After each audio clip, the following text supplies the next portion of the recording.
పొగలో చచ్చిపోతాం మరి పొగ అవతల మీద అంటే ఉండదు ఇక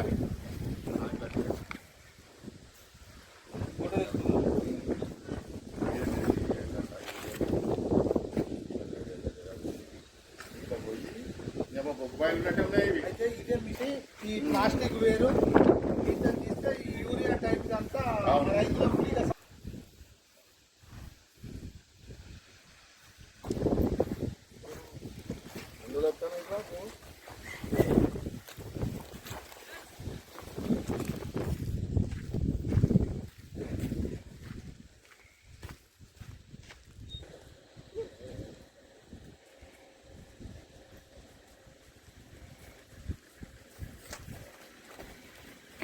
ఆయన దొరారెడ్డి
పర్సెంట్ చేసిన దాన్ని తీసుకున్నారు.